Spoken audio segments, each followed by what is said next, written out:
외교안보의 종착역은 없다. 종착 토크 지금부터 시작하겠습니다. 늘 어김없이 찾아주시는 두 분입니다. 김종대 전 의원님 그리고 김창수 전 민주평통 사무처장님 두 분 나오셨습니다. 어서 오십시오. 안녕하십니까. 네, 반갑습니다. 반갑습니다. 지하철을 잘못 타셔가지고 좀 헤매셨는데 그 사이에 박선호 의원께서 좀 끌어주셔가지고 정시에 도착하셨다라는 말씀 좀 드리겠습니다. 그리고 아라님께서 슈퍼챗을 무려 100불이나 쏴주셨어요. 우와. 장 기자님 그리고 취재 편의점 제작진 여러분 그동안 깊은 노고에 감사드립니다. 잠시 멈추는 시간이더라도 다시 열릴 그 문을 기다리겠습니다. 와, 멋지다. 꼭 다시 만나고 싶습니다. 늘 건강하고 행복하세요. 저희 이번 주까지는 합니다. 오늘 당장 그만두는 거 아닙니다. 네, 7월 말일까지 저희가 취재 편의점 시즌 1 마무리를 하고요. 시즌 2 잘 준비해서 8월 31일로 시작되는 8월 마지막 주에 돌아오도록 하겠습니다. 좀 더 혁신된 모습으로 좀 더 재밌고 내용성 있는 그런 기획으로 찾아뵈려고 합니다. 두 분도 좀 서운하십니까? 제가 한 가지 일화를 말씀드릴게요. 일화? 예. 광고해야 돼? 광고해야 돼. 광고 아니 광고 하고. 없어. 오늘 광고 아니 없어. 그런데 광고도 없어. 신영복 선생이 쓰신 말에 이런 게 있어요. 예. 이게 인디언의 지혜라는 데서 나오는 건데 네. 아메리카 인디언의 일부 부족이 이런 풍습이 있는데 말을 타고 연락에 달려. 네. 그러다가 갑자기 멈춰. 말이 지친 것도 아니야. 그다음에 길을 잃은 것도 아니야. 그러나 멈춰서서 온 길을 보는 풍습이 있거든요. 네. 그런데 이거를 신영복 선생은 매우 아름다운 풍습이라고 본 거예요. 그 인디언은 너무 빨리 달리면 내 영혼이 나를 못 따라온다. 그러니까 나의 혼이 이렇게 빨리 달려가지고 세상을 스치고 지나가면은 그 못 따라올까봐 잠시 기다려준다. 그래서 온 길을 뒤돌아보는 거거든요. 나만 빨리 가면 안 된다는 거죠. 근데 요즘 세상에 무슨 뭐 여당 전당대회부터 뭐 내가 쭉 보면은 모든 걸 그냥 폭주하듯이 하고 남이 따라오든 말든 같은 진영 내에서 이해가 있건 말건 자기 말만 그냥 줄창해. 이런 게 안 돼요. 그러다가 그럴 때는 멈춰서 되돌아본다. 그런데 장윤선이 멈춘 거야. 한 달을 멈추는 거야. 네. 이 얘기는 뭐냐면 인디언의 지혜가 나는 떠오른다 이거예요. 인디언의 지혜가. 그래가지고 내가 못 따라간 것인가 남이 못 따라오는 것인가 살피러 쉰다. 이런 야. 거에 신영복 선생님 그 붓글씨로 이 이야기를 얼마나 아름답게 했는지 이거는 그냥 원고로 쓴 게 아니라 이 이야기는 특별히 읽어라. 예. 니들 좀 이렇게 살아라 이렇게 하신 거거든. 감사합니다. 네. 그게 바로 지금 장윤선의 취재 편의점에서 벌어지고 있는 일이다. 고맙습니다. 이 얘기예요. 제 주장은. 알겠습니다. 세상에서 가장 아름답고 멋진 춤이 뭔지 아세요? 제가 춤을 좀 배웠거든요. 예, 춤도 배우십시오. 동네에서. 별거 다 아시네. 고고 아니야? 고고? 뭐라고? 두 분은 옛날에 고고장 좀 다녔잖아. 고고. 그렇지, 80년대. 고고 디스코까지. 디스코장도 네. 다니시고. 세상에서 제일 멋지고 아름다운 춤은 일단 멈춤이래요. 일단 멈춤. 이건 맞습니다. 장윤선 기자께서 예. 세상에서 가장 멋지고 아름다운 춤을 추기 위해서 일단 멈추는 건가요? 맞습니다. 그것도 모르고 어저께 전화해가지고 예. 그러니까 제가 사실은 저도 좀 심정적인 이야기를 잠깐 드리자면은 지금 이제 지구 온난화 때문에 북극에 얼음이 녹아가지고 북극에 기상 변화가 생긴 거예요. 네. 그래서 원래 북극에서 제트기류가 샥 날아와서 그래서 이게 뭐 북태서양 뭐 고기압이니 무슨 뭐 대륙성 뭐 고기압이니 뭐니 이런 기류들을 다 조정을 해주거든요. 그런데 갑자기 기상 변화가 생겨버리는 바람에 제트기류가 반드시 내려오지 않고 막 꾸불꾸불 내려와가지고 기압들이 막 서로 충돌하고 난리가 아니에요. 그래가지고 유럽이 막 40도 넘어가고 덥고 지금 사람 죽고 난리잖아요. 우리도 네네네. 지금 이렇게 장마도 희한하고 앞으로 또 무더위가 많이 오잖아요. 어제 39도, 실제로 39도가 넘었어요. 예, 그러니까 이제 이렇게 혼란스러운 네. 상황이다. 이 기상도 이렇게 엄청나게 많은 변화가 있지만은 이 한국의 정치 상황도 이렇게 굉장히 많은 충돌과 변화가 있는 지금 그런 시기이기 때문에 그래서 장윤선 기자가 일단 멈춤하는 것에 대해서 저도 성원합니다. 네. 자, 기쁜 소식님께서 오늘 2번이나 슈퍼챗을 쏴주셨어요. 아이고 우째. 네, 푹 쉬시고 힘내서 방송해 주세요. 유튜브 방송을 처음 시작하게 한 방송입니다. 완전 감동입니다. 예, 저희 취재 편의점을 통해서 그동안 난 유튜브 같은 거 안 봐. 너무 이렇게 극단적이고 너무 이렇게 뭐랄까 뭐 막 험한 말들을 많이 하고 막 욕도 하고 이래서 난 유튜브 같은 거 안 봐. 이런 점잖으신 분들 굉장히 많으시거든요. 근데 그런 분이셨던 것 같아요. 그런데 저희 취재 편의점을 통해서 유튜브도 볼만하네. 정보가 있네. 그 사람 취재해서 꼼꼼히 알려주더라. 그래서 내가 요 방송 본다. 그런 마음이신가요? 아니 그러니까 감사합니다. 예. 이런 계기를 통해서 우리가 알게 되는 건데 길을 잃었을 때 비로소 자기 존재를 느낀다는 거 아닙니까? 그게 이제 노벨 생리학상 누구더라 인간이란 무엇인가 쓴 저자의 얘기가 예. 길을 잃고 헤맬 때 비로소 존재를 알았다. 이렇게 얘기를 하는데 제가 방송을 한 5달 정도 쉰 적이 있어요. 네, 작년부터 맞아요. 올해. 예. 그때 오히려 시청자들하고 강한 유대감을 느꼈습니다. 그리고 병원에서 이제 만나잖아요, 여러 사람들. 그런데 그 암에 걸려가지고 암이 재발된 환자가 혼자 사는데 외롭고 쓸쓸할 때 유튜브로 그 긴 밤의 고통을 견뎠다. 그때 의원님이 가끔 나왔다 이런 얘기를 하더라고.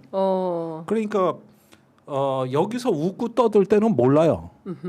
그런데 밖에 나가서 확인될 때가 있거든요. 그러니까 이제 막상 쉰다 그러니까 사람들이 안타까워하는데 네. 그 시청자들하고 유대감, 어떤 우리가 갖고 있는 연대가 무엇인가 하는 거는 이게 쉬어봐야 하는 거거든요. 그런 점에서 뭔가 좀 느낌이 지금 오는 거예요. 네, 아라님께서 요즘 유튜브 너무 팬덤화되어 있어서 자극적인 게 맞습니다. 이런 말씀 주셨는데요. 네, 저희들 좀 중립적으로 양쪽의 이야기를 다 들어 요즘 경청이 중립이란 말이 제일 얻어 터지기 좋은 말이에요. 그러니까 취재 편의점이 제일 얻어 터지고 있어요. 아니 근데 필요하거든요. 중립적 차원에서 양쪽 이야기를 다 들어보고 판단은 유권자들이 하시는 거고 국민이 하는 거지 않습니까? 정치를 정치인이 하는 것 같아도 정치는 국민이 하는 거다라는 이재명 대통령 말씀처럼 저는 이제 그런 점이 굉장히 중요하다고 생각을 하는데 여하튼 판단은 우리 애청자분들의 몫이다라는 말씀을 좀 드리면서 너무 서설이 길어져서 벌써 21분입니다. 작가님께서 원고를 무려 7장을 써주셨는데 가려면 한참 가야 돼요. 자, 일단 7박 11일 일정으로 미국, 남미, 독일 5개국 순방 중인 이재명 대통령이 미국 일정 마무리하고 지금은 브라질에서 일정 중이신데요. 순방 기자들이 아주 힘들어 죽어. 계속 일정이 있어요. 미국에서 이제 끝났나 했더니 피어 3구에 또 가셔가지고 또 일정을 하신 거예요. 그래서 또 그거 마무리하고 비행기 타자마자 자고 내려서 아침에 7시에 도착하는데 또 일정 시작한다. 그래서 지금 잠들지 않는 남도가 아니라 잠들지 않는 순방 취재팀 계속 일을 하고 있는데요. 제일 중요한 것은 어쨌든 샌프란시스코에서 AI 선언이 새롭게 나왔습니다. K 건배사 화제가 되기도 했어요. 깐분 줄 알았더니 우리는 식구다. 식구. 근데 자꾸 식구파 이런 것도 생각이 나고 그러는데 여하튼 준비한 영상 있으니까요. 짤막하게 잠깐 보고 말씀 듣도록 하겠습니다. 필요할 텐데. I'm ready. Mr. President, when was the last time you had a burger? 기억이 안 납니다. I cannot remember.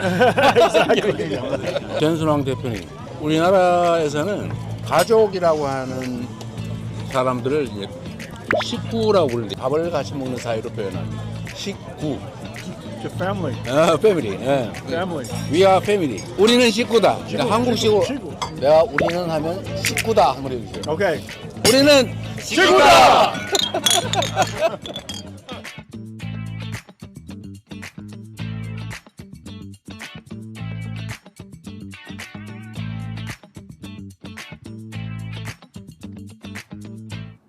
어떻게 보셨어요? 우리는 식구다. 참 되게 재밌네요. 네. 재밌고 이색적인 장면이에요. 여러 가지로 생각할 점이 많은데 옛날에 저런 기업인 행사에 대통령이 내내 일정을 같이 하면서 같이 어울린다. 없었어요. 이게 원래 이게 기업 대표들 서밋 행사예요. 음. 정부가 가는 자리가 아니거든요. 근데 지금 보면은 거의 뭐 대통령이나 저기 옆에 최태원 회장도 보이고 네. 이재용 회장도 보이는데 거의 원팀 비슷하게 돼가지고 네. 밥도 같이 먹고 건배도 같이 하고 행사도 같이 하고 음흠. 모든 걸 같이 한다. 아, 이 상당히 파격이죠. 예전 기준으로 보면은 파격이고 그 정도로 이제 대한민국의 산업과 정책 네. 또 이런 어떤 정치가 이렇게 융합돼가는 그러면서 기업 행사에 대통령이 가서 모든 행사를 같이 한다. 어떻게 보면은 낯설죠. 옛정 같으면 비난도 받을 소지가 있어요. 왜 어. 대통령이 재벌 대기업들 회장들하고 같이 가가지고 기업 도우미를 그렇지. 하느냐? 당신이 왜 주인공 벌써 노릇을 진보 정당에서 하느냐. 논평 나오고. 네. 그러면 어떤 게 그 예전 같으면 저게 받아들이기 어려운 장면이에요. 네. 그런데 현대에 와가지고는 산업 정책이 기원하면서 그렇죠. 이제는 기업 CEO가 청와대 수석을 가는 시대가 돼버렸어. 장관을 가고. 장관하죠. 예. 어. 예. 이것도 옛날 같으면은 말도 안 되는 얘기였는데 그렇죠. 지금은 다 돼요. 그러니까 무슨 얘기냐? 시장에 모든 걸 맡겨놓고 과거에 정부의 산업 정책하면은 우파에선 불온시했거든요. 근데 이제는 그런 말이 없어요. 그러면서 저 양상을 보면은 새로 도래하는 어떤 지능 시대 이런 어떤 그걸 갖다가 정부 기업 융합 때는 어떤 거 역량들이 끌어간다. 네. 그러면서 이번에 나온 성과 같은 경우는 여기다 동맹이란 말이 갖다 이제 붙었는데 AI 동맹.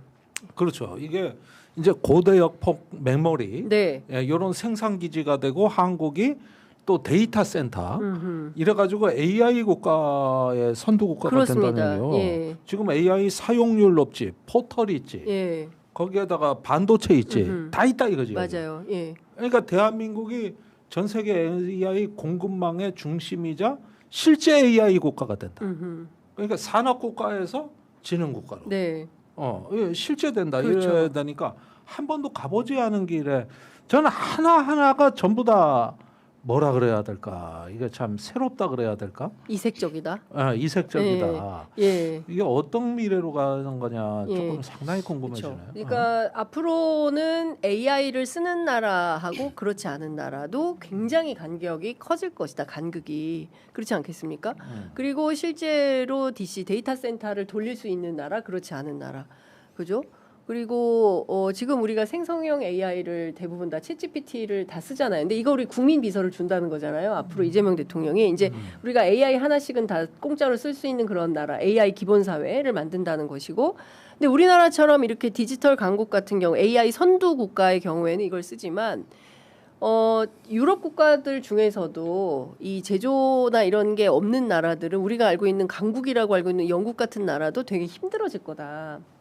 이런 그렇죠. 얘기들이 나오는 거예요. 거기서도 또 격차, 국내에서도 또 격차. 이게 굉장히 심화될 거다라는 전망이 이제 전문가들 사이에서 많이 나오는데 우리 김창수 처장님께서는 어떤 대목을 가장 저는 대통령께서 저희 CEO들이랑 같이 네. 맥주 마시는 샌프란시스코 해변가에 대한 추억이 막 떠오르는데요.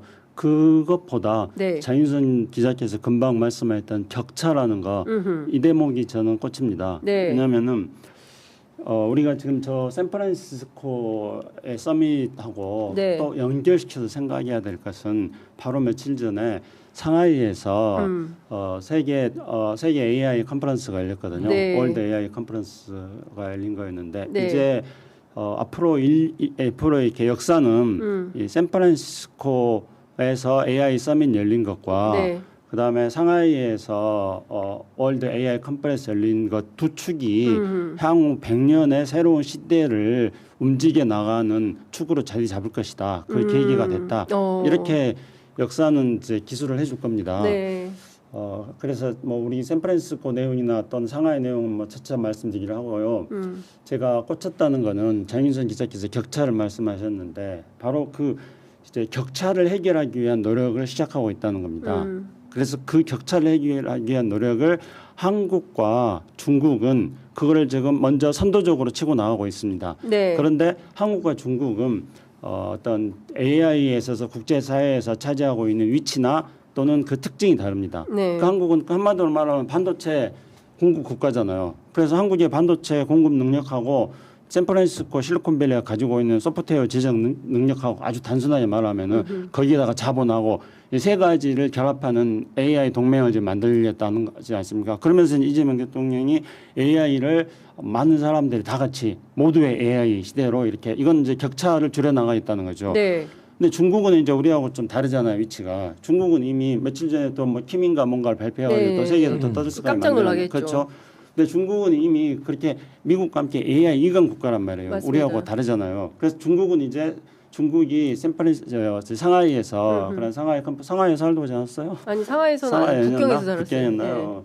상하이 그 AI 컨퍼런스를 하면서 시진핑이 이제 굉장히 강조했던 거는 바로 그 격차를 해소하기 위해서 세계 50여 개 국가들에게 AI 기술 인력들을 공급하고 심지어 또 지금 이제 그런 이른바 그 개발도상 국가 또는 글로벌 사우스 이런 나라들이 겪고 있는 문제 중에 하나가 뭐냐면은 기후 변화로 인한 재난의 문제입니다. 근데 중국이 가지고 있는 마조라는 그런 시스템을 통해 가지고 위성 정보를 가지고 30여 국가들에게 재난을 예방할 수 있는 그 정보를 제공해 주겠다. 그리고 AI 앞으로의 규범이라든가 윤리 이런 것들을 만들어 나가겠다. 그러니까 이제 중국이 새로운 어떤 그 AI 국제 질서에 있어서의 선도 국가로 나가면서 네. 이거를 과거의 제국주의 국가들이 식민지 피식민지 이런 관계를 구축했던 것과 전혀 다르게 여러 나라들에게 격차를 없애기 위한 그런 노력을 같이 하겠다. 그리고 그걸 하기 위해서는 중국이 그동안 노력해왔던 이른바 이제 그 디지털 실크로드에 기반해가지고 전 세계 국가들하고 연결을 강화해 나가겠다. 지금 이렇게 해서 이제 시진핑이 치고 나왔거든요. 그러니까 네. 아주 절묘하게 지금 상하이하고 샌프란시스코에서 이재명 대통령과 시진핑이 새로운 100년을 위한 지금 출발을 지금 하고 있는 겁니다. 그러니까 굉장히 이제 좋은 말씀 해주셨는데 역사적으로도 좀 살펴볼 이유가 있습니다. 그래서 그 샌프란시스코에서 동포간담회에서 이재명 대통령이 준비한 원고를 됐고 오늘은 저도 제 얘기를 좀 해보겠습니다라고 하면서 한 영상이 있는데요. 그 영상 함께 보고 또 말씀 들어보도록 하겠습니다. 우리 캘리포니아 샌프란시스코 또 그 인근에 살고 계신 우리 대한민국 국민 여러분 그리고 동포 여러분 이렇게 만나 뵙게 돼서 참으로 반갑습니다. 저도 이렇게 미리 서면으로 준비해 온 게 있는데 이건 뭐 그냥 한글로 치고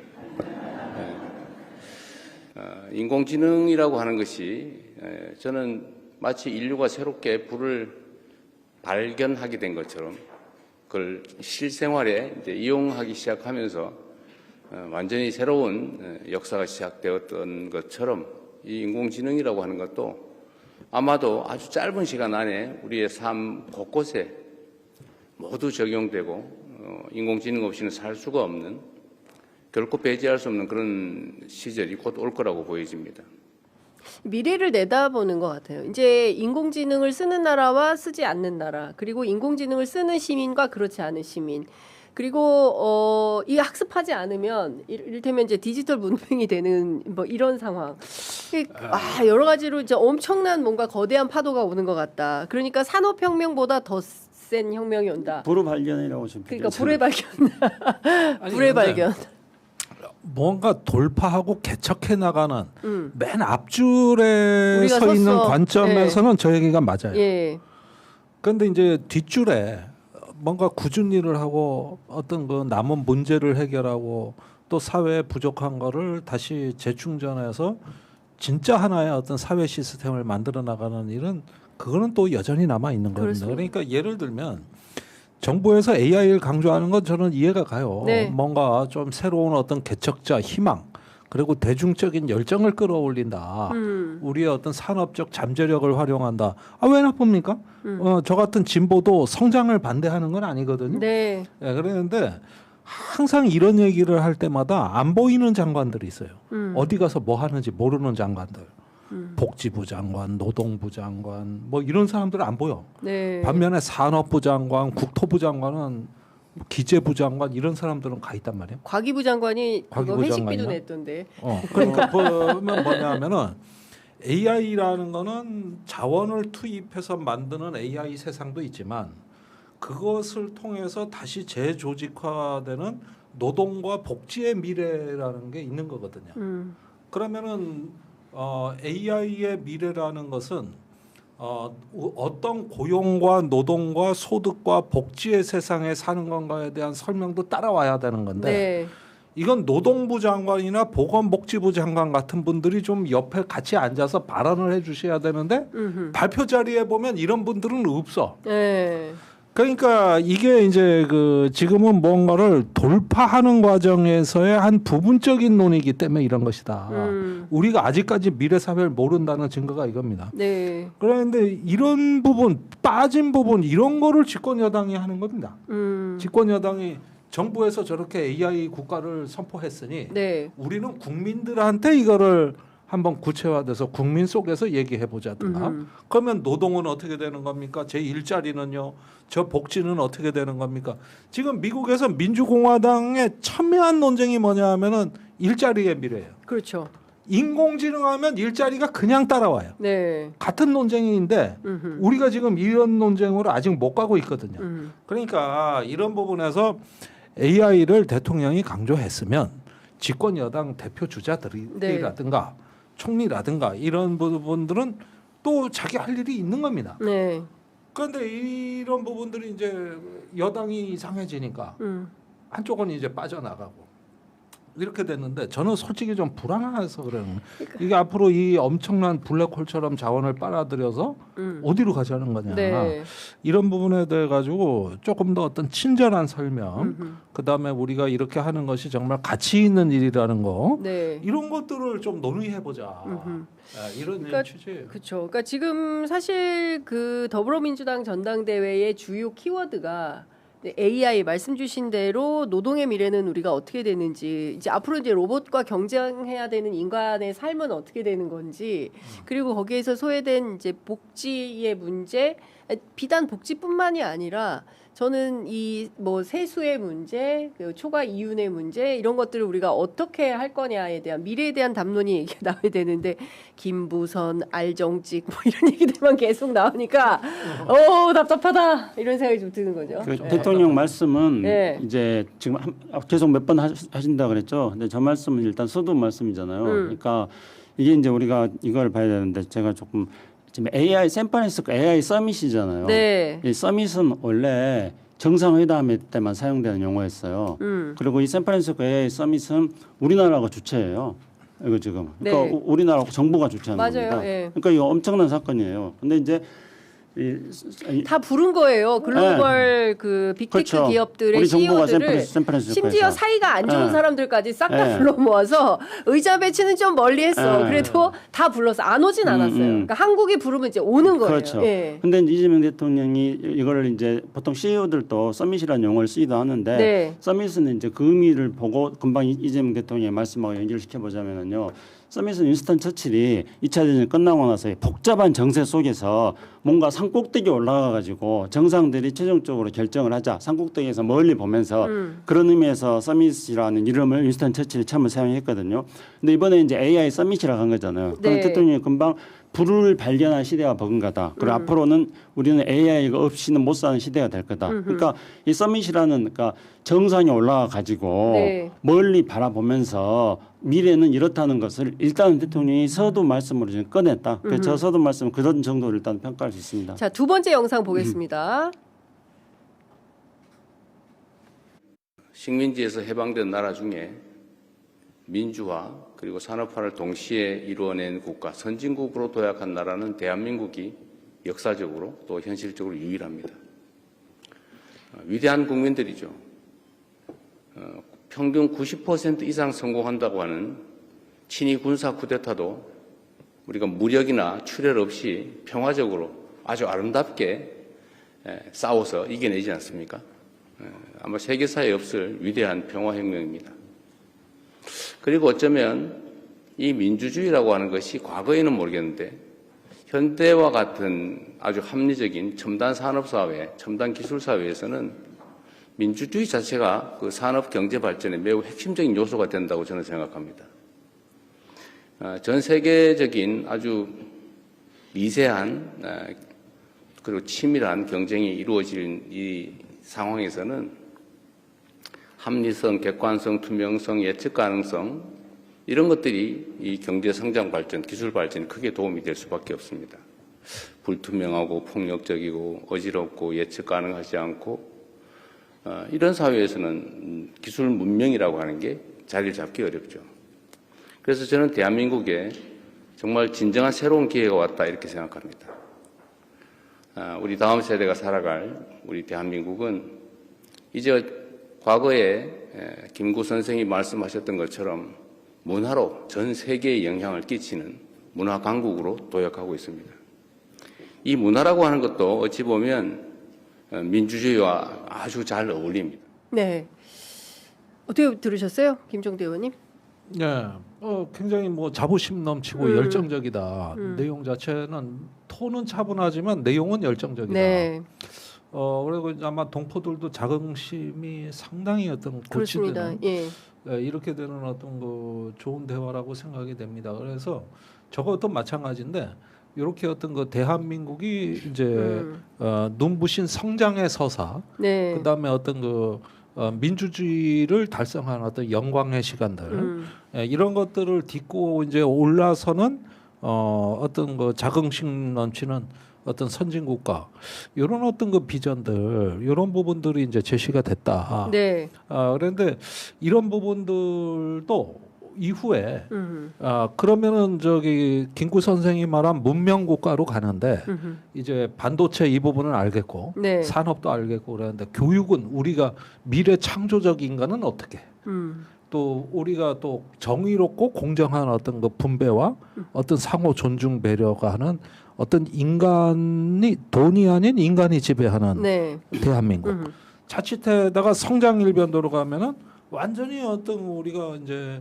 물질 만능에 네. 어떤 그 또 그 성장의 어떤 이데올로기에 중독된 세계로 가는데 이왕 그것이 아니라면은 조금 더 인간의 얼굴을 한 지능 사회 이런 면에서 우리 사회의 어떤 그 요구되는 혁신에 더불어서 정의라고 하는 가치 또 사람의 가치 이런 부분들을 좀 균형 있게 네. 배치해 준다면은 저 이야기는 좀 생명력을 얻을 것 같다 이런 생각이 들어요. 어떻게 들으셨어요? 지금 이재명 대표의 말씀은 동포 간담회에서 우리 네. 동포들에게 한 이야기입니다만 사실은 전 세계인들에게 던지는 메시지입니다. 아까 제가 시작할 때 상하이에 대해서 네. 말씀했습니다만은 지금 이제 AI의 물결이 지금 세계를 휩쓸고 있는데 네. 한국이 실리콘밸리의 소프트웨어 파워하고 그다음에 자본하고 결합해가지고 지금 세계적으로 AI 공급망을 변함없이 계속 제공하겠다 그런 네, 국가, 그런 어떤 AI 플랫폼 국가가 되겠다고 선언했지 않습니까? 네. 그럼 전 세계인들에게 대한민국은 민주주의와 문화에 기반한 나라이다. 그렇죠. 그러니까 대한민국이 이런 어떤 AI 플랫폼 국가가 돼가지고 전 세계인들에게 골고루 AI에서 소외됨이 없는 그런 어떤 공급망이라든가 이런 것들을 안정적으로 제공해주는 국가가 되겠다는 걸 세계인들께 선언한 겁니다. 저 이면에는 이제 앞에 말씀드렸듯이 중국이 디지털 그 실크로드를 가지고 이제 또 중국도 지금 현재 AI를 선도해 나가는 국가가 되려고 하는데 그 중국이 가지고 있는 경제력 네. 이게 가장 무서운 거지 않습니까? 그런데 한국은 이제 민주주의와 문화의 힘으로 앞으로 AI의 미래를 열어 나가겠다. 그 말씀을 지금 세계인들이 한 거죠. 저는 굉장히 중요한 말씀이라고 생각합니다. 그러니까 이 AI 패권을 어떤 나라가 주느냐. 세계에서 이것도 되게 중요한 거잖아요. 그러니까 국민 개개인의 시민 한 사람 한 사람 비단 이건 대한민국뿐만 아니라 전 세계에 있는 모든 시민들이 향유할 수 있는 새로운 어떤 문명으로 진입하고 있는 단계에서 이것을 민주주의 원칙에 따라서 평화적으로 우리나라 국민들은 정말 이 응원봉 촛불 하나로 그냥 부당한 권력을 일거에 제압해버리는 이런 국민들 아니겠습니까? 그래서 이런 것들을 살려주면서 문화의 힘으로 이 AI 시대를 맞이하는 대체 불가. 그러니까 한국 빼고는 얘기가 안 돼. 그렇죠. 뭘 하려면 AI 관련해서 뭘 하려면 이제는 코리아하고 함께 해야 돼. 이 말을 저는 던지는 거다. 그러니까 우리가 이 AI 세상을 얘기하는데 좀 조심해야 되는 게 격차나 패권이란 말은 쓰면 안 가급적 돼. 안 쓰는 게 좋다. 네. 우리가 세계에 둘 다 내가 썼네 오늘.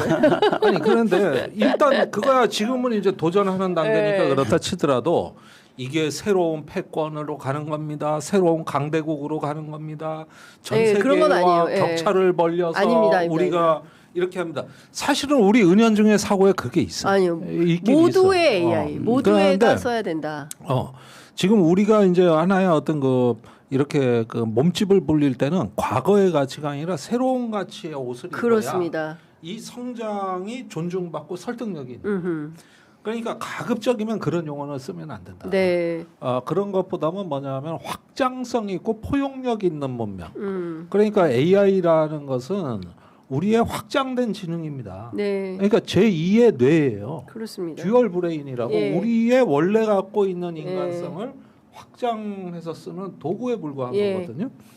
그러니까 이런 부분들을 통해 가지고 더 많은 사람들을 만나고 포용하고 확장하는 그렇죠. 데서 우리가 거기에서 어떤 가치랄까 이런 어떤 뭐랄까 우리 삶을 이렇게 충만하게 채워줄 네. 이런 미래로 가는 것이다. 이런 부분들을 좀 분명히 하면은 이런 가운데서 이제 발생할 AI의 부작용을 넘어서는데 도움이 될 겁니다. 네. 지금 AI가 나타나는 모양은 너무 사실은 그 극단적 양극화 내지는 어떤 그 자원의 쏠림, 네. 그다음에 어떤 그 자원의 착취에 기반하고 있어요. 그러니까 네. 이런 것 속에서 우리가 무방비로 노출되는 어떤 위험한 성장이 아니라는 거. 네. 저는 뭐 계속 진보적인 정당이기 때문에 네. 관점으로 얘기할 수밖에 그럼요. 없는. 예, 예. 아니 근데 그 제가 이제 말씀드린 것은 뭐 격차를 벌리자거나 뭐 우리가 패권을 가질 수도 없고 뭐 AI 패권을 누가 쥐느냐 이제 이거 뭐 미국 양대 미중 양대 간의 뭐 무역 분쟁부터 시작해서 이제 계속 그러니까 그 얘기를 드린 거고요. 줄이는 것, 격차를 줄이는 것, 격차를 해소하는 게 저의 메시지다. 진보 정당하고 별로 크게 다르지 않습니다. 그러니까 그 네. 격차의 해소는 그런 어떤 AI 이른바 이제 뒤따라가는 그런 처진 국가들하고의 네, 그렇습니다. 기회를 공정하게 같이 가져 나가자는 차원에서 맞습니다. 지금 시진핑이나 이재명 대통령이 다 그런 이야기를 하고 네. 있고. 그래서 제가 이제 아까 장윤선 기자가 격차에 있을 때 그 점을 이제 말씀드렸던데 왜냐하면 시진핑이 그런 이야기를 했으니까. 근데 그거는 이제 또 다른 차원에서 예를 들면 이제 시진핑이 던졌던 메시지들 중에는 우리가 지금 AI 시대에 굉장히 고민해 볼 만한 것들이 많이 있어요. 그러니까 예를 들어서 이제 인간 노동을 앞으로 기계가 대체하게 됐을 때 그랬을 때 인간이라는 것은 무엇인가? 인간은 뭘로 자아실현할 거냐? 그렇죠. 그런 문제제기부터 시작해가지고 또 우리가 지금 김종대 의원 항상 이야기하는 게 노후 전쟁 같은 것들 이야기하면서 그 우크라이나 전쟁에서 AI가 사용되어지면서 그러니까 최종적으로 인간의 생명에 대한 결정권을 누가 가질 것인가 네. 이런 문제는 이제 노후 전쟁에서 많이 드러난 거지만은 우리 일상생활에서도 AI의 영역이 확대되어지면서 최종 결정을 AI와 인간 관계 속에서 어떻게 해 나가야 될 것인가 거기서 인간의 어떤 역할과 인간의 존재는 뭔가 이런 것들에 대한 물음을 던지고 있는 거거든요. 그렇습니다. 저는 유튜브도 이런 얘기를 많이 해야 된다고 생각합니다. 뭐 딴 얘기 무슨 뭐 여러 가지 의혹들만 막 계속 연기 피우는 게 아니라 진지한 이런 담론에 대해서 이야기하는 게 아니, 유튜브여야 벌써부터 된다. 저도 이렇게 병원에 네. 다니다 보면은 다른 사람들 간호사들 얘기를 많이 듣는데 네. 인공지능이 나타나고 나서 어. 환자하고 의사 사이에 분쟁이 많아진 거예요. 네. 인공지능에는 그렇게 답변 안 하더라는 거지 의사한테. 여기는 의사한테? 이렇게 나온다. 아, 근데 의사한테 가서 그렇지 그러니까 내가 인공지능 아, 찾아보니까 내 질환에 대해서 이런데 의사 너는 왜 딴소리해? 이렇다는 딴소리 아니야. 그런데 항의한다는 거죠? 인공지능을 더 신뢰하는 거예요. 그러니까 의사는 왜 여기에 안 맞춰주느냐는 식으로 해가지고 없던 분쟁이 생깁니다 이게. 예. 그러니까 휴먼 인 루프 그러니까 의사 결정 과정에 인간이 그 개입한다는 것이 얼마나 어려운 문제인가 이게 풀기가 어려운가 하는 게 여러 군데서 나타나는 게 그 와중에서도 미묘한 차이라는 건 있는 것이고 그 다음에 인공지능조차도 꼭 이거 부분은 답변이 아니라 의사의 말을 꼭 들으라고 얘기를 하거든요. 네. 근데 그게 되냐고.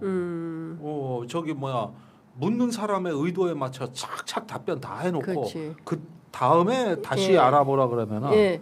그거를 근데 우리가 잘 들어봐야 돼요. 네. 환자는 이 복잡한 원리를 잘 몰라요. 예. 그 진단에 예. 그냥 표면적인 것만 갖고 이렇게 되는 겁니다. 그래서 너무 이거에, AI에 의지하지 마시라. 이런 부분들도 있는 거고 예. 또 세상이 너무 편리해지다 보면은 인간적인 능력이 쇠퇴하거든요. 네. 그래서 이런 부분들까지 이제 봐서 새로운 어떤 고립과 어떤 그 소외로 연결될 수 있는 이런 부분들 우리가 좀 잘 좀 살펴봐야죠. 근데 가끔 그런 생각은 들어요. 설거지를 내가 깨끗이 할까? 인공지능이 더 깨끗이 할까?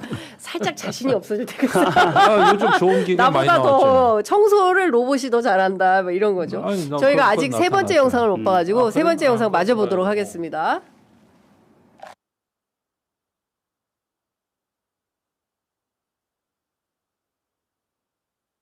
같은 경우는 자기들 나라에 반도체 공장을 하나만 세우자. 이게 제일 요청이 많아요. 그러나 그 다음 예를 들면 뭐 소위 중진국이라고 할까, 아니면 뭐 웬만한 국가들은 대개 그런 얘기들을 합니다. 방어 미사일 시스템, 방공망을 좀 빨리 우리 먼저 줄 수 없겠냐. 요즘은 이제 국제 분쟁이 심해지니까 그 수요가 엄청나게 많아졌고, 또 대한민국 방공망이든 이런 무기 체계들이 매우 효율적이고 매우 싸다는, 즉 가성비가 높다는 사실이 다 알려지면서 요구가 매우 많아지고 있어요. 근데 문제는 이게 생산 역량에 한계가 있으니까 순서가 있지 않습니까? 이 순서를 좀 빨리 해줄 수 없냐, 이런 부탁을 합니다. 또 하나 많이 드는 얘기들이 어떤 거냐면, 저는 본인들의 얘기라고 대개는 생각하지만 대개는 우리 아내가, 우리 딸이, 우리 가족 중에 누구가, 우리 아들이 K-팝 팬인데, 아니면 한국을 좋아하는데 한국을 꼭 가봐야 된다, 뭐 이런 얘기들. 그래서 요즘 한국을 방문하고자 하는 외국 정상들의 요청이 참 많아졌어요. 그런 사실 저에게는 그 기자들한테도 왕왕 하시는 얘기고, 저 얘기를 요 기자회견 때도 대통령께서 하신 말씀인데, 그러니까 국내에서 우리가 한국을 생각하는 것하고 해외에서 한국을 생각하는 건 너무나 다르다. 근데 우리 국민들만 아이 뭐 그까짓 거 뭐 이렇게 우리 스스로 우리를 너무 폄훼한다. 보수적으로 보고 굉장히 비관적으로 보는데, 세계에서 대한민국을 보는 건 전혀 다르다. 어디였죠? 최근에 어디 순방을 가셨는데 제가 나라를 까먹었는데, 그 나라에 이제 중학생들이 와가지고 축가를 부르는데 이 친구들이 막 엄청나게 그 대통령 내외에 대해서 환호를 했다는 거예요. 알고 봤더니 이유는 K-팝. 와, 한국 대통령. 그리고 피어 3구에서도 사람들이 막 엄청나게 환영을 해요. 한국 옛날 같으면 변방의 조그만 나라 뭐 너 남이냐 북이냐 맨날 그랬는데, 이제는 대한민국의 위상이 그런 나라가 아니다라는 겁니다. 김창수 소장이 왜 눈시울이 붉어져요? 어제 잠을 잘 못 잤어요? 전인선 기자님의 이야기를 듣고 감동해서 진짜? 눈물이 눈물이 그렁그렁해. 예. 그러니까 어떠세요? 이렇게 그 해외 정상 뭐 부자 나라, 중진국, 그리고 또 그밖에 다른 나라 꼭 이야기를 듣는다라는 거예요. 우리가 정말로 지금도 못 느끼고 있는 게요. 지금 BTS가 유럽 순방 마쳤나요? BTS 지금 네. 영국의 토트넘 구장에서 그리고 뮌헨에서 그리고 파리에서 공연했잖아요. 네. 이틀씩 한 걸로 아는데, 그때마다 전부 다 뭐라 그러나요? 그 뭐 찢어놨다 그래야 되나요? 요즘 말로. 그러니까 네. 영국, 프랑스, 독일, 프랑스는, 미국, 유럽의 3대 국가들의 핵심 도시를 그냥 완전히 뒤흔들어 놓은 거예요. 그리고 거기서 정말 눈물이 날 수밖에 없는 거는 BTS 노래 중에 아리랑 공연이 아리랑 공연. 다 따라 부르는 거예요. 그러니까요. 전 세계인이 아리랑을 불러요. 부르는 거예요. 정말 이거 정말 정말 이거는 김구 선생님 들으셨습니까? 아리랑 전 세계인들이 이렇게 부른 이 말을 정말 해야 될 그런 때예요. 맞아요. 김구 선생님 지금 듣고 계십니까? 전 세계인이 아리랑을 부르고 있습니다. 내가 저 나이 먹고 해외 나가면 나갈 때마다 한국의 위상이 높아진다는 건 꽤 오래 전부터 느꼈어요. 네. 근데 요즘은 안 나가도 느껴요. 그게 뭐냐면은 요즘 날이 너무 더워가지고 광화문에 이순신 동상이 있는데 아무도 안 가거든. 뜨거워서 못 가. 차도 너무 더워. 없어. 차도 없어. 그런데 가끔 이제 뭔 일정이 있어 지나갈 때가 있어요. 네. 그래가지고 그 광장 가로질러서 저 교보문고 쪽으로 넘어갈 때 얼마나 뜨거워. 빨리빨리 가야 되는데 외국인 관광객이 그 백인 허연 그 남녀가 그 뜨거운데 거기서 사진 찍고 좋아 죽는 거야. 그 내가 보기에 기가 막히고 어이가 없는 거야. 아니 시원한 데도 많은데 그래가지고 어디서 왔냐 그러면 뭐 아메리카도 많고 뭐 유럽도 많은데 한국이 어떠냐 그러면 좋아 죽겠대. 그러니까 거기서 이미 저기 선크림을 발랐는지 몰라도 얼굴이 누렇게 떴어. 남녀가. 그래도 좋아 죽겠는 거야.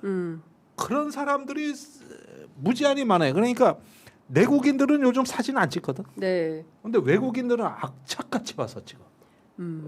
가족 단위로도 와서 찍고. 그런 거 보면 좋기는 엄청 좋은가 봐. 여기 와가지고. 예. 아니 그렇죠. 사실은 뭐 한국이 뭐 물가가 비싸긴 해도 네. 그래도 유럽보다는 싸잖아요. 영국보다는 싸고 그렇잖아요. 북구보다는 싸고. 그렇죠. 예. 그러니까 여기 와서 즐길 거리가 많은 거예요. 그래서 저는 그리고 한국이란 나라가 옛날에는 뭐 무슨 뭐라 전쟁 고하, 난민, 뭐 군부 독재 뭐 이런 나라였는데 그게 아니라 세상에 서울 가보면 깨끗하고 너무 지하철 편하고 가는 데마다 시원하고 문화적으로 즐길 맞아요. 거리 너무 많고 먹을 거 너무 많고 너무 좋은 거예요. 너무 좋아. 그러니까 아니 좋다는데 어쩔 것이야. 어쩔 거야. 어쩔 것이야. 와라 코리아로. 예? 그러니까 이제 조셉 나이라는 미국의 전략가가 이야기를 할 때 항상 이제 뭐 소프트 파워, 뭐 하드 파워 막 네. 그런 이야기를 하다가 네. 이제 매력 외교 이야기하거든요. 매력 매력 국가. 외교. 예, 오. 대한민국이 그 매력 국가가 된 거죠. 예. 전 세계인들이 대한민국이 매력 있는 금방 우리 전식 기자가 말했던 낱낱이 지적했던 그 모든 것들을 합쳐서 한마디로 말한다면은 매력이구나. 대한민국은 매력 있는 나라가 된 거예요. 우리나라 보십시오. 어떤 산업화, 민주화, 정보화 다 이뤘지. 그렇죠. 그다음에 말씀하셨던 깨끗하고 예. 사람들 부지런하고 예. 친절하고 예. 그리고 또 우리 그 K-팝으로 해서 예. 또 세계인들이 열광하고 있지. 그래서 이런 것들이 종합적으로 다 어우러져 가지고 예. 한국이 매력 국가가 됐습니다. 근데 저는 여기서 아쉬운 거는 분명히 있어요. 그러니까 한국이 가지고 있는 이런 장점들 우리도 모르는 사이에 어느새 지금 이런 국가가 돼 있습니다. 그러면 이런 장점들을 가지고 저는 우리가 해야 될 게 두 가지가 있다고 생각합니다. 아주 간단한 실제는 이런 것들을 바탕으로 한 우리의 매력 외교를 펼치는 거. 매력 외교. 아직은 그게 좀 빈약하다 생각합니다. 네. 그리고 두 번째로는 그 매력 외교는 앞에서 우리가 AI 관련해 가지고도 계속 반복적으로 말한 겁니다만은 우리나라는 제국주의를 거치지 않고 선진국이 된 최초의 나라이기 때문에 우리나라의 이 매력을 가지고 세계를 AI를 바탕으로 해서 세계를 이끌어 나갈 때 과거의 제국주의 국가들이 했던 것과는 전혀 다른 형태로 그렇습니다. 대한민국이 세계에 기여를 해야 된다는 거예요. 근데 아직도 우리가 세계인들이 한국을 열광하는 거에 대해서 이제 우리가 자부심을 가지고 있습니다만은 우리가 세계에 대해서 기여하는 거는 짠데 짠물이야. 근데- 안 내놔. 윤석열 때 그거 펑펑. 유치하려고 무지한히 그때 폭증을 해가지고 요즘은 그래도 꽤 많이 줘. 그것도 저 유엔 총회 가가지고 20개국을 정상회담하면서 예. 만날 때마다 줬어. 어디 윤석열. 만날 때마다 그래가지고 외교부 예산이 빵빵하게 불어났어요. 예. 그랬는데 몇 표 얻었어? 그러니까. 그러니까 이럴 때는 또 펑펑 써. 예. 그리고 사실은 아프간이라든가 이렇게 인도네시아라든가 이 아시아의 전쟁 지역에 한국이 많이 냈어요. 굉장히 돈 많이 냈고 지금 우크라이나도 적게 주는 거 아니거든요. 깨주고 있어요. 1,000억 불 이번에 또 준다고 했잖아요. 1,000억 불은 아니고 그건 아닌가? 약간 좀 1,000억 원이면 몰라도 1,000억 원? 한 아, 1조 그러네. 원. 네. 그러니까 이런 네, 1,000억 식으로 해가지고 많이 했는데 문제는 뭐냐면은 이런 부분들이 무언가를 이렇게 바라고 자꾸 뭐 재건 사업에 참여하게 해주세요. 또는 뭐 무슨 한 표 주세요 이런 게 아니라 품격을 높여서 우리가 어떤 그 잠깐만 뭐랄까 이 세계의 어떤 그 평화에 우리 스스로 공공재를 내놓는다. 우리가 어떤 가치 외교를 한다. 공공재를 내놓는다. 이런 차원에서 하나의 어떤 그 미래를 보고 하는 투자로 봐야 되는 것이지. 당장 실익을 얻기 위해서 하는 어떤 그 펑펑 써제끼는 이 약간 졸부근성을 보이면 안 된다. 그건 윤석열 방식이다. 네. 요즘에. 알겠습니다. 자, 그리고 지금은 브라질로 브라질에 도착을 했죠. 브라질에 도착을 해서 수도 브라질리아에서 일정을 진행 중에 있는데 내리자마자 C360 네, 그 군사 전문가인 그 김종대 의원님께 여쭤봐야 될 것 같아요. 그게 이제 우리하고 협력을 하게 된다는 건데요. 수송기. 수송기, 예. 예, 군 수송기. 예. 뭐 여기서는 또 뭐 그런 협력을 하게 될까요? 브라질에서는 어떤 협력을 하게 될지 남미 뭐 일단은 글로벌 사우스 협력 어떤 게 핵심 의제가 될지. 근데 룰라 대통령이 한국에 왔다 간 지 얼마 안 돼요. 맞아요. 예. 불과 한 두세 달 됐나? 얼마 안 돼요. 추울 때 왔어요. 그러니까 그래도. 저 여름 막 들어오기 전에 그래서 아닌가? 현충원 참배한 게 불과 뭐 한두 달 전이기 때문에 네. 그 룰라 대통령하고 일단 얘기할 거는 그때 많이 얘기했고 지금은 걷어들이는 방식으로 돼야 되는 거죠. 새로 일을 벌리는 것보다는. 네. 그리고 이번에 우리 대통령이 브라질에 국빈 방문이에요. 맞습니다. 그러면은 답방 개념인 거죠. 답방 개념에 네. 그래서 굉장히 룰라 대통령이 오자마자 신속하게 답방을 한 격이 됐기 때문에 이럴 때 뭔가 차별화하는 것보다는 제 생각에는 이제 기존에 어떤 벌려놨던 사업을 조금 더 구체화하고 그다음에 룰라 대통령이 노동자 출신에다가 그 민주주의 승리의 어떤 남미의 상징이 돼 버렸기 때문에 역시 민주주의 외교 이런 어떤 교량적인 역할 이런 부분에서 이제 재확인하는 걸로 충분하다. 그리고 역시 자원부국이기 때문에 계속 그 자원에 관한 양해각서 네. 이런 부분들이 좀 나오지 않을까 예상이 됩니다. 네. 어떻게 보세요? 그 남미를 방문하잖아요. 근데 남미에 이제 그 브라질, 아르헨티나, 우루과이, 파라과이 이런 나라들로 해가지고 메르코스루라는 네, 어떤 일종의 그렇죠. 우리식으로 말하면은 그냥 경제 공동체, 그러니까 남미 경제 공동체 같은 것들을 지금 네. 만들어 나가려고 하고 있습니다. 근데 거기서 이제 그 핵심 국가인 브라질과 아르헨티나를 방문하면서 우리 외교 지평을 남미로 넓힌다 이렇게 이제 볼 수 있는데요.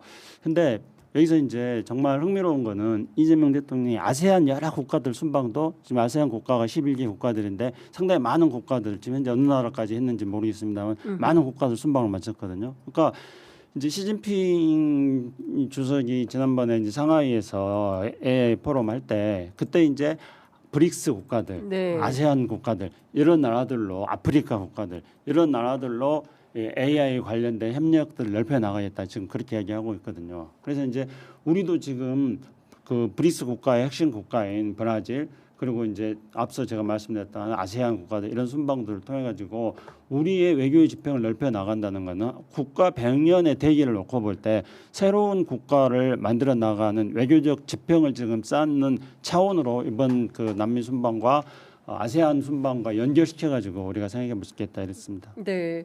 어쨌든 지금 그 먼 나라들이에요. 칠레, 아르헨티나 사실은 아르헨티나 같은 경우에는 물가가 엄청나게 올라서 우리가 아르헨티나처럼 윤석열 때 아르헨티나처럼 되는 거 아니야라는 우려도 있었는데 지금 어쨌든 엄청나게 그 슬림화를 해서 30%대 그래도 엄청난 거죠. 물가 폭등인 건데 아르헨티나, 칠레에서는 어떤 경제 협력이 있을지 그것도 좀 지켜봐야 될 것 같다라는 생각이 좀 듭니다. 11시 02분 지나고 있는데요. 다른 것은 다 차치하더라도 요 얘기는 좀 해봐야 될 것 같아서 조국혁신당 신장식 대표가 선출이 됐어요. 첫 행보가 노회찬 묘소 참배였습니다. 네. 어떻게 보셨습니까? 정의당 아유, 의원님으로서? 그 노회찬 대표 서거할 때 정의당 사무총장이 신장식입니다. 아 그런가요? 그때 네. 그 장례식에 온갖 굳은 일, 그다음에 마성 모란공원에서의 그 추모 행사를 끝으로 맺어질 때까지 네. 거의 다 도맡아 하신 분이 신장식 지금 의원이고. 네. 아우 이 저 행사 사회를 제일 많이 봤는데 신장식 그때 사무총장이 아니 너무 울어대니까 그 현장에서 네. 아우 그리고 그해 여름에 유달리 더웠어요. 그때 국회 잔디밭에서 추모제 하는데 어우 사람들이 거의 죽는 줄 알았어요. 땡볕에. 네. 근데 이제 마석공원까지 갔는데 그때 남양주의 민주당 당원들이 나와가지고 그 뜨거운 데서 마석공원 그 입구에서 냉커피하고 민주당 당원들이 차려놓고 네. 이거 마시고 가라고 하더라고. 아. 그때 조홍천 의원도 나와 있었고. 예. 그때 얼마나 고마운지 예. 제가 아주 가슴이 뭉클했는데 그리고 잠시 후에 이제 묘지 안장하고 이럴 때도 신장식이 사회를 봤던. 그러니까 저하고는 그런 무수히 많은 어떤 그 순간들을 같이 지낸 동지라고 해도 과언이 아닌데 그 동지가 그래서- 당 대표가 되니까 어때요? 아니 뭐 저로서야 너무 뿌듯하죠. 좋지. 네. 그리고 그 내놓은 메시지들 보니까 그 저 선명한 개혁의 비전을 제시하겠다. 네. 그 민주당의 왼편 전략입니다. 음. 이런 부분들을 확실하게 하고 이제 민주당에 대해서는 어떤 자율성 네. 내지는 어떤 그 조금 독립적인 가치 이거를 많이 강조했고 합당에 대해서는 뭐 약간 거리두기 네. 이런 얘기를 했더라고요. 그래서 쭉 그 내용들을 관심 있게 보고 있습니다. 그래서 제가 바라는 거는 이왕 진보정당 사무총장 검사 출신이 아닌 당 대표가 나왔기 때문에 네. 진보 쪽으로 조금 더 과감하게 갔으면 해요. 음. 이제 두고 보십시오. 앞으로 저기 홈플러스 피해자들 몇만 명 나올 거고, 네. 그 다음에 저 주식 가치가 계속 떨어지면 영끌했던 청년들 좌절한 사람들이 나올 거고, 이 어떤 그 지금과 같은 눈부신 성장 속에서 구제받지 못하는 엄청난 난민들이 쏟아져 나오거든요. 이분들 맞이할 준비하십시오. 이분들이 갈 데가 없어요. 조국혁신당은 난민들 맞이할 준비를 해라. 마지막 난민 캠프예요. 왜 그런가 하면 저도 진보 정당에 있어 보면 쌍용차 피해자들, 전세 사기 피해자들 마지막까지 와서 지키거든요. 이분들은 갈 데가 없는 사람들이에요. 진짜 큰 당에 거치고 거쳐서 마지막으로 온 데가 진보 정당이기 때문에 마지막 안식처입니다.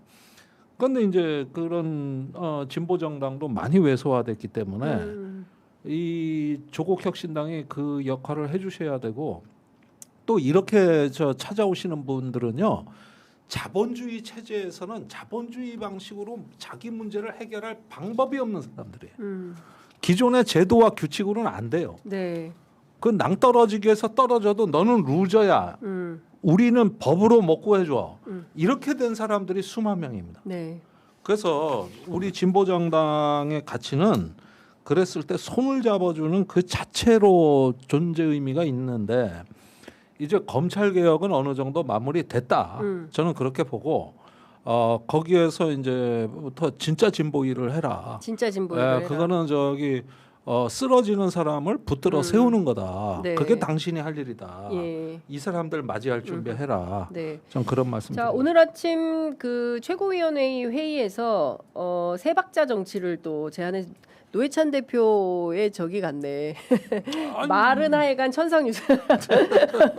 세 박자 정치, 민생 세 박자 정치 이야기했습니다. 첫 번째는 조국혁신당 안에 민생 기병대를 설치하겠다고 합니다. 국민 삶이 위협받는 현장에 가장 먼저 달려가는 기동 조직, 갑질에 고통받는 을은 물론이고 더 힘든 병, 정, 어려움까지 챙기겠다. 그래서 민생 기병대 설치. 두 번째는 민생개혁 연석회의를 개최하겠다고 합니다. 청년 자영업자, 노동, 농민 여전히 추위에 떨고 있다. 그래서 외부 전문가 당사자와 함께 민생개혁 연석회의를 한다는 것이고요. 세 번째는 국정상설협의체를 구성하겠다라고 제안을 했습니다. 그리고 유감스럽게도 첫 행보가 본회의장 로텐더홀 농성인 것 같아요. 오늘부터 로텐더홀 아래 계단에 검찰개혁 완수 상황실을 설치하고 멋진 일로 좀 첫발 떼고 싶었는데 안 된다고. 네, 검찰개혁 검찰개혁 완수 마지막 고비니까. 상황실. 예. 예. 그래서 수사 기소 완전 분리, 검찰개혁 원칙, 전권 송치주의 부활 이거 반대하는 차원에서 끝까지 하겠다라는 입장 나왔습니다.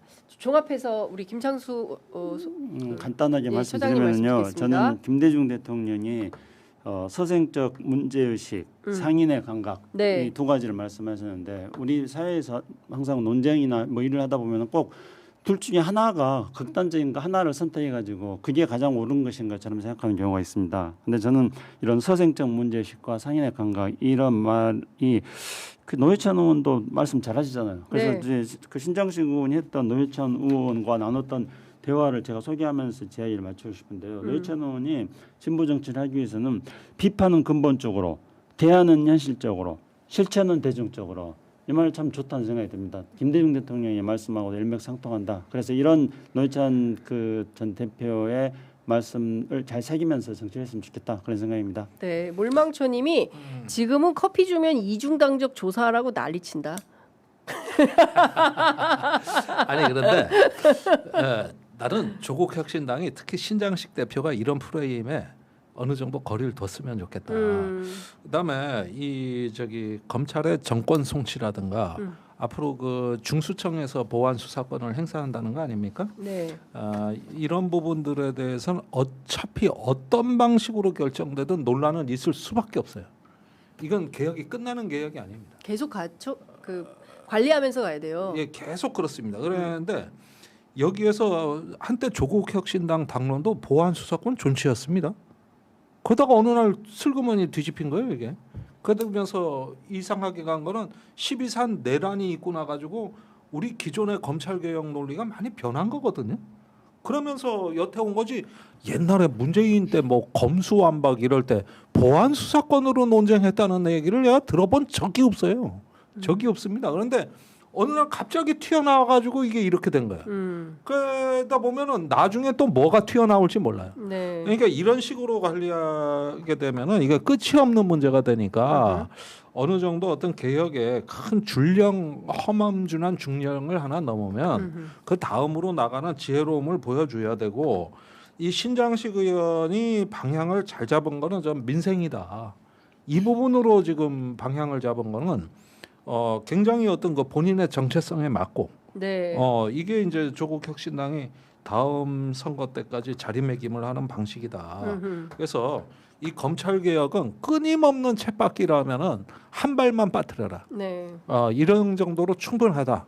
나머지 한 발은 민생이다. 이 말씀드려요. 네. 자, 지금 속보가 많이 들어와 있는데요. 정성호 법무부 장관이 국회 법사위에서 사실상 사의 표명을 했다라는 소식이 들어와 있습니다. 검찰 개혁이 대부분 완료되었다. 세술은 세부대에 담아라. 그리고 개인적으로 수면 장애 등 건강이 안 좋다라는 건데요. 건강이 안 좋아서 뭐 그만하고 싶다는 얘기는 저한테도 하셨어요. 아니 그런데 일단 그 말을 못 건강검진 믿는 게 받았대요? 네? 건강검진 그거는 받았대요? 너무 개인적인 거기 때문에 아니 이 방송 양반요 설명드리고. 국회에서의 3대 근육남 중에 한 명이에요. 아니 그래서 운동을 열심히 한대요. 어. 그러니까 제가 참 아이간 더 얘기하면 저보다 안 몇 배 되고 건강해요. 거기에다가 얼마 전에 뭐 앞니 빠졌다고 그랬던데. 그건 다 넣었대. 그때 임플란트 다 했을 임플란트 거예요. 다 했고. 아 그런데 이는 괜찮아, 이는 지금. 몸이 워낙 좋으셔서 하여튼 뭐 안 좋대요. 그래서 이제 그만두시겠다는 건데 저는 대통령께서 지금 해외 순방 중이고 여러분들 우리가 듣도 보도 못한 4755조 원 그리고 이번에는 13 내가 숫자를 써갖고 다니는데 1390조 원 9,500억 달러 이게 엄청난 지금 격변의 와중에 우리가 검찰 개혁과 관련해서는 지금 이게 책임을 맡고 있는데 나 여기서 그만둬 버려. 그리고 또 이어서 지금 검찰 총장 권한대행 맡고 있는 분도 그만두겠다. 이건 좀 무책임한 거 아니냐. 숙제를 맡았으면 맡은 바 책임을 다 지고 깔끔하게 해야지. 이걸 대통령 재가도 안 나고 반려한다는 소리도 없고 공식적으로 낸 적도 없고 사표를 낸 건 아니잖아요. 말만 한 거고. 국회에서 이렇게 얘기하는 거는 조금 어르신들이 이러면 안 된다. 애들이 뭘 보고 배우겠습니까? 내부에서 언더그라운드가 아니라 좀 오프 더 레코드로 본인들끼리 다 정리한 다음에 입장을 이야기해야지 여기서 이렇게 하는 거는 좀 아닌 것 같다라는 말씀을 저 좀 정도 드리고 얘기가 나왔을 거면 이제 장관 직무 수행은 어렵다고 봐야 되겠어요. 저렇게 반복적으로 그리고 법사위까지 가서 저렇게 얘기를 해놨으니 이제 장관 직무가 그러면 되겠냐. 이 검찰 개혁의 마무리를 누가 하란 말입니까? 그러니까 이거는 지금. 이제 비상 체제로 가야지. 그래서 빨리 인사가 돼가지고 바꿔줘야지. 아니 이 지금 와중에 뭐 장관이 한 번도 교체가 아니고. 되면 장관이 교체가 되면 형사법 개정안을 어떻게 하라는 거예요? 아니 근데 저거는 못하겠다는 얘기예요. 내가 보기에는 나는 한두 못하겠다라고 번으로 그러면- 그냥 이렇게 흘리는 정도가 아니라 공식화한 거거든요. 공식화한 건데 저라면은 이제 앞으로 불안해요. 곧 중요한 시기에 아니 앞두고. 이거 청와대며 조국혁신당이며 뭐며 다 결정을 해서 일단 이번 주에 29일 날 법사위 통과하고 30일 날 본회의 해서 뭐 저 사람들 필리버스터 뭐 할 거니까 그때까지. 31일까지 마무리를 하고 그리고 이제 해야 되는데 이렇게 되면 차질이 생기면 안 된다. 차질이 생기면 안 되잖아요. 나 때문에. 그러니까 요 내가 부분은 맡은 건 책임을 지고 마무리를 하고 떠나야지. 그렇게 돼야 되는데 중요한 순간은 뭐냐면은 저 정성호 법무부 장관이 필리버스터나 어떤 대정부 질문이나 이제 이럴 때 그 국회에서 어떤 발언으로 국민의힘 의원들의 답변을 할 거냐. 네. 이게 예측이 안 되거든요 지금. 그러니까 참 그렇습니다. 그러면 일이 더 어려워질 수 네. 있어요 이게. 그러니까 그러면 안 된다는 거예요. 그러니까 지금 그 개혁의 마무리 완성 단계에서 그 개혁을 책임져야 되는 책임자가 아예 나는 이거 뜻에 안 맞으니까 그만두겠어. 이거는 사실상 어찌 보자면 항명 아니겠습니까? 이렇게 하면은 안 되는 거죠. 뭐 본인이 원하지 않더라도 내 뜻과 맞지 않더라도 어쨌든 내가 법무부 장관이라는 책임을 맡았으면 또 대통령께서 그 뜻을 갖고 계시다면 이 일을 잘 마무리하고 그 다음에 떠나는 게 맞는 거죠. 그게 아니라 중간에 에라 모르겠다. 난 그만하겠어. 그러니 그 다음에 니들이 알아서 하든가 말든가. 이거는 어른이 아닌 거죠. 이거는 어른이 아이들도 학교에서 저기 반장 맡으면 애들이 그냥 난리치고 싫다고 해도 어떻게 해요? 맡은 거 욕 먹으면서 하는 거잖아요. 저는 이거는 아닌 거다라는 생각이 좀 듭니다. 아이고 답답합니다. 그리고 국민의힘은 더 답답해요. 지금 멱살 사건이 있었잖아요. 멱살 사건 아시죠?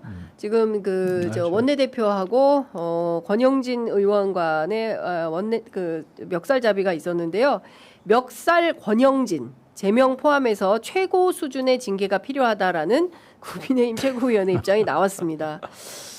지금 오늘 아침 조간 보도에 따르면 국민의힘에서 원외 당협위원장들 41명에 대해서 제명하게 된다는 소식도 나와 있는 것 같은데요. 일종의 이제 권영진 멱살 후폭풍이 엄청 커지고 있다.